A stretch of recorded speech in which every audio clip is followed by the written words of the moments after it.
최근 전대미문의 드라마 2회 방송 후 폐지되는 조선 구마사 논란이 여전히 지속되고 있는 상황입니다. 바로 많은 한국인들이 중국 자본이나 동북 공정을 국난으로 인식했다는 의견이 나오고 있는데요. 이렇게 한국인들이 매우 예민해진 것은 중국은 적당히 멈춰야 하지만 공세를 전혀 늦출 생각이 없기 때문입니다. 최근 중국은 상하이 대기질 연구소에서 중국 상하이 미세먼지는 한국으로부터 영향받았다는 보고를 하면서 한국에서 불고 있는 북동풍으로 인해서 상하이의 대기질 악화가 오히려 한국 영향이었다고 밝힌 것입니다. 중국 환경관측센터는 한국이 중국에 끼치는 미세먼지의 영향력이 훨씬 크다는 취지의 보고를 통해서 중국은 미세먼지 저감 조치나 인공 강우를 하고 있지만 한국은 별다른 조치가 없었다며 한국 책임을 물었습니다. 한국의 대기 상태는 위성 사진만 보더라도 명백하게 중국에서 영향을 받아 최악의 상황인 게 분명한데 이제는 미세먼지는 한국 탓이라고 적반하장으로 기본적인 과학적 사실조차 무시하는 모습인데요. 최근 관영 언론 항구시보는 한국 언론이 중국발 황사먼지를 중국 탓으로 보도한다고 불쾌해하면서 한국은 중국발이라는 말을 빼라고 주장했습니다.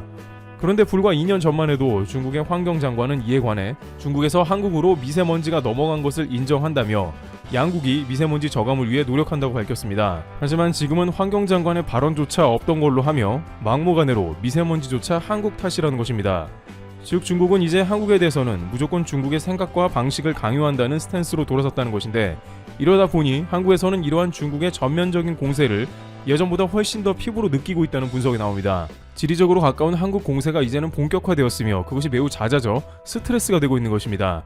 그런데 이 와중에 연예계에서도 논란은 지속됩니다. 걸그룹 마마무 등이 소속된 기획사 RBW가 공식 소셜미디어 계정에 하나의 중국 원칙을 지지한다는 글을 올렸다가 삭제하는 해프닝이 빚어졌습니다. RBW는 31일 새벽 공식 인스타그램에 돌연 우리 회사는 일관되게 하나의 중국 원칙을 고수해왔다는 한 문장짜리 공지를 영어와 중국어로 게재했습니다. 하나의 중국 원칙은 중국 대륙과 대만, 홍콩, 마카오 등을 모두 중국의 영토로 보고 이 중 오직 중국만을 합법정부로 인정하는 것을 말하고 있습니다.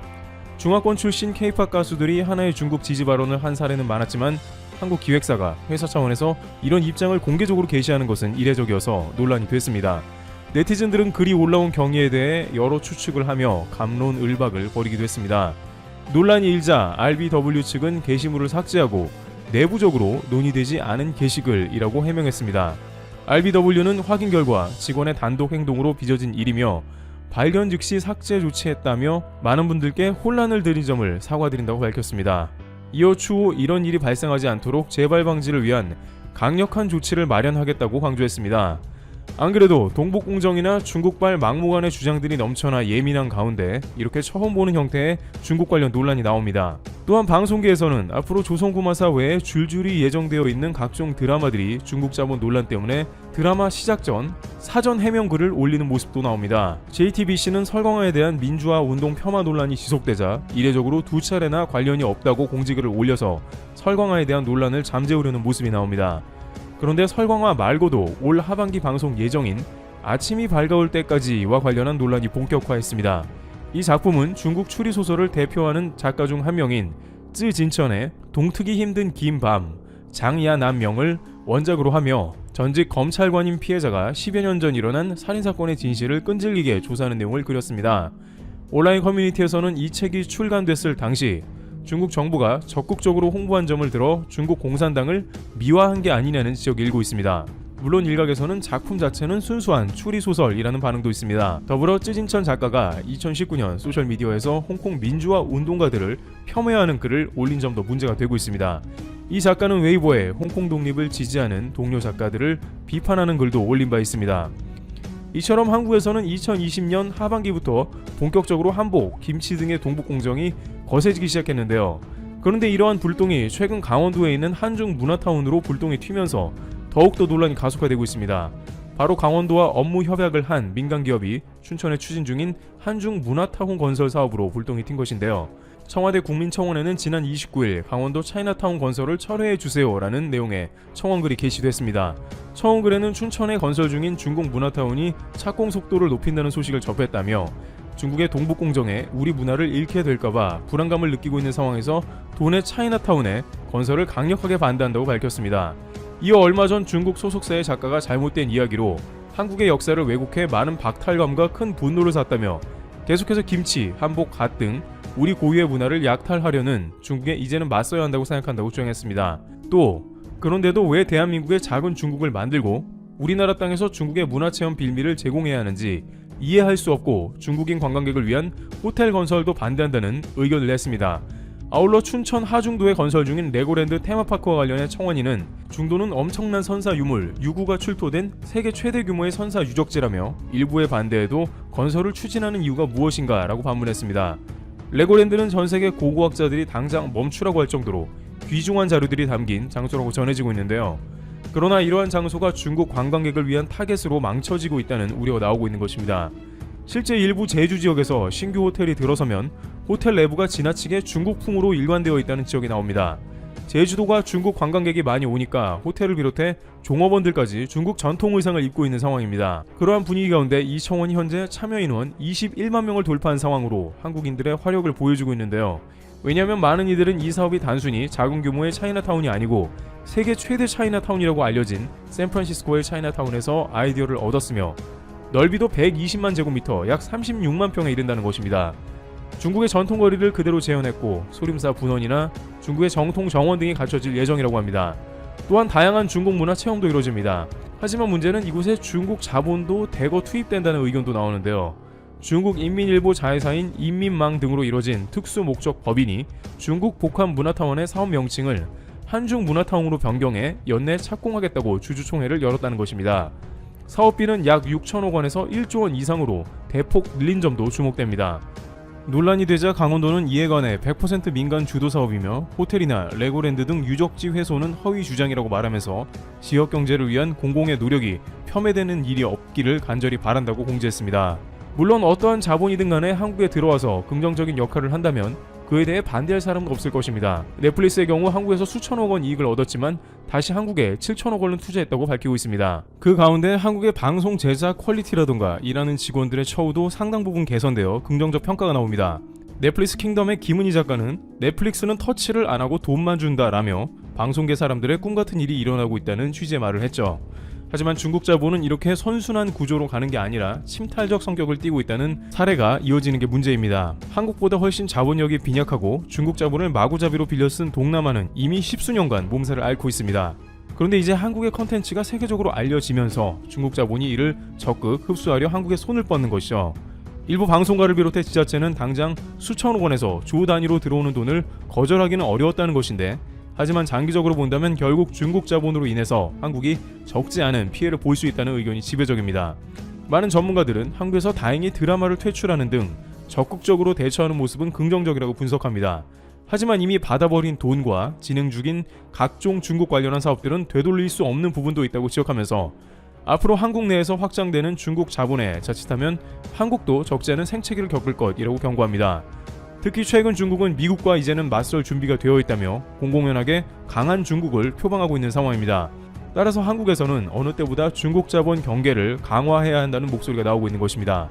한국 국민들은 지금까지 다양한 국난을 극복해왔습니다. 이번에는 어떻게 이러한 상황을 이겨낼지 주목됩니다. 트래블튜브 여기서 마치겠습니다. 감사합니다. 최근 미국 정부가 여러 개발도상국가들을 상대로 대대적인 금융 지원을 제공하겠다고 천명하고 있습니다. 그 조건은 중국의 화웨이를 포함한 중국 기업들의 통신장비를 사용하지 않는다는 것을 전제로 하는 것인데요. 이에 따라서 통신장비 시장에서 삼성전자의 큰 반사 이익이 기대가 되고 있는 시점입니다.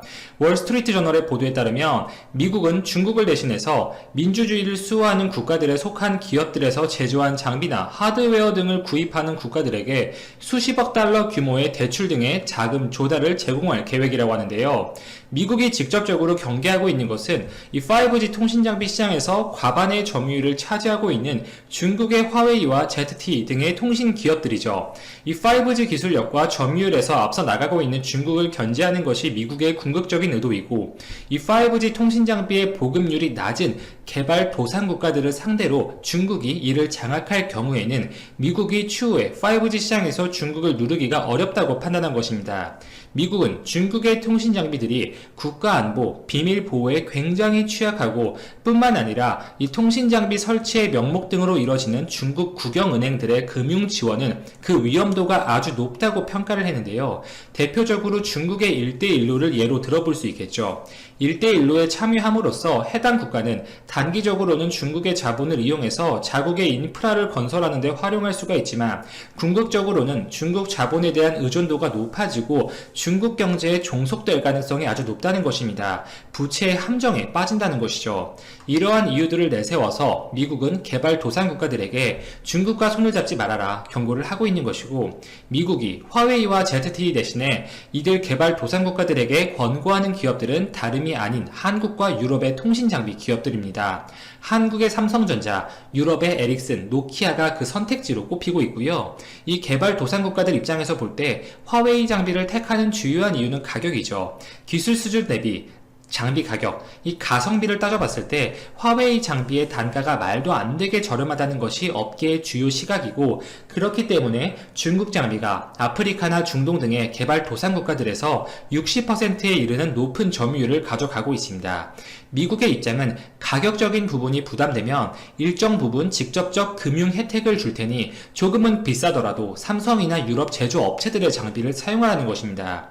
그동안 미국은 우방국가, 동맹국들을 상대로 해서 탈화웨이, 탈중국 정책을 지속적으로 펴오고 있었습니다. 일본이나 영국, 프랑스 등의 유럽 국가, 그리고 한국 등이 그 대상이었죠. 그러나 이러한 범주를 넘어서 개발도상국가들에게 마저 중국 장비 구입을 저지하는 새로운 정책을 펴기 시작한 것입니다. 미국과 중국의 패권 싸움이 장기화되는 가운데 미국이 중국을 저지할 새로운 카드를 내세우는 것으로 시장에서는 평가받고 있습니다. 이 5G 시장에서 탈화웨이 정책은 꽤나 유의미한 효과를 발휘하고 있는데요. 이미 많은 국가들에서 화웨이 장비 배제 움직임이 표출화되고 있습니다. 영국 의회는 중국 화웨이와 중국 정부는 한통속이라고 언급하면서 영국 내에서 화웨이의 5G 장비 퇴출을 2025년으로 앞당겨야 한다는 보고서를 발표한 바 있었고, 일본의 경우에도 2위 통신사인 KDDI가 삼성전자와 2024년까지 2조 원 규모의 5G 장비 공급 계약을 체결한 바 있었죠. 두 기업은 지속적으로 연대를 강화하고 있고, 얼마 전에는 5G 네트워크 슬라이싱 기술 검증을 성공시킨 바 있었습니다. 뿐만 아니라 미국 통신업계 1위인 버라이즌과 삼성전자가 8조 원에 육박하는 통신장비 공급 계약을 체결한 바 있었죠. 이는 한국 통신장비 역사상 단일 계약으로 최대 규모의 계약이었기 때문에 우리에게 많은 충격을 줬던 것이 사실입니다.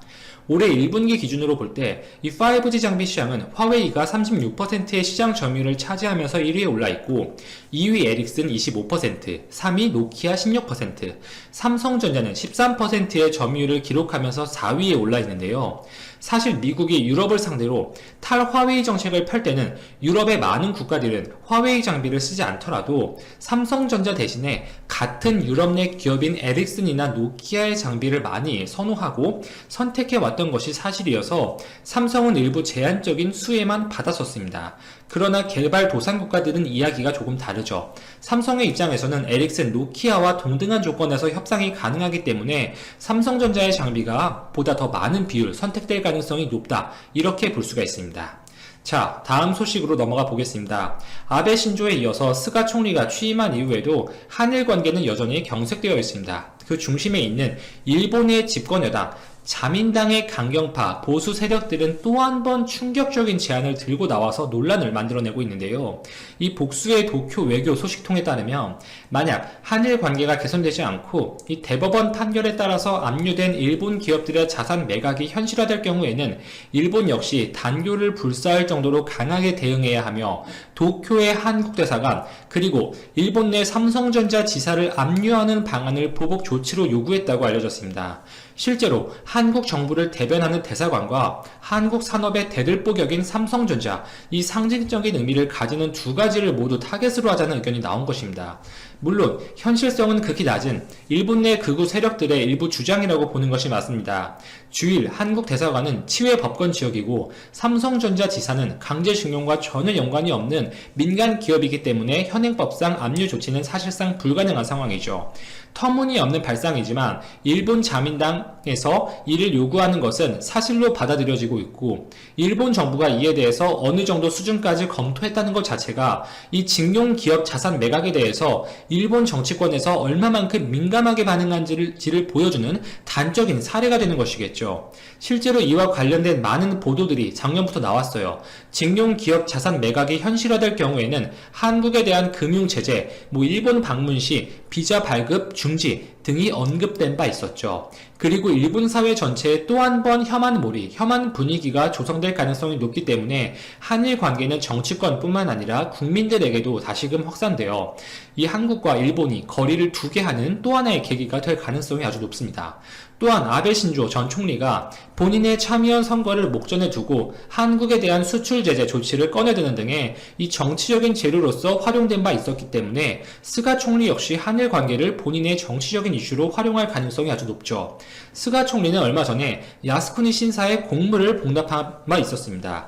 직접 참배할 경우에는 한국과 중국을 자극시킬 수가 있고 외교적인 갈등에 빌미를 줄 수가 있고, 그렇다고 복납을 하지 않을 경우에는 일본 내의 보수 세력들을 자극시킬 수가 있으니 직접 방문은 피하되 공물 복납을 통해 이들을 달래기 위한 조치로 해석이 됩니다. 그리고 스가 총리는 관방장관으로 재임한 시절에는 단 한 번도 야스쿠니 신사에 참배를 하거나 공물을 복납한 적이 없었어요. 이번에 총리로 취임하자마자 총리 명의로 공물을 복납했다는 것은 본인이 취임 시부터 언급해왔던 아베 신조 전 총리의 뜻을 계승하겠다는 의지로 받아들여집니다. 스가 총리의 취임으로 한일 관계 개선에 좀 긍정적인 트리거가 되지 않을까, 이렇게 일부에서는 예측이 나왔지만 사실상 스가 총리는 이전 정권의 행보를 그대로 이어가고 있는 모습이고, 한일 관계가 개선될 수 있는 또 하나의 이벤트로 여겨진 한중일 정상회담 역시 스가 총리는 사실상 불참 의사를 표출했죠.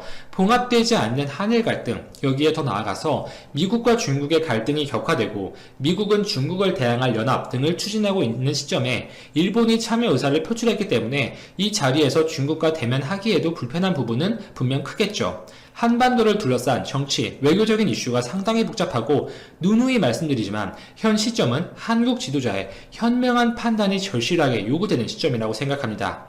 이상 즐거운 라디오였습니다. 여기까지 정리하고 오늘 방송 마치겠습니다. 좋아요, 구독 한 번씩만 부탁드리면서 방송 마치겠습니다. 감사합니다.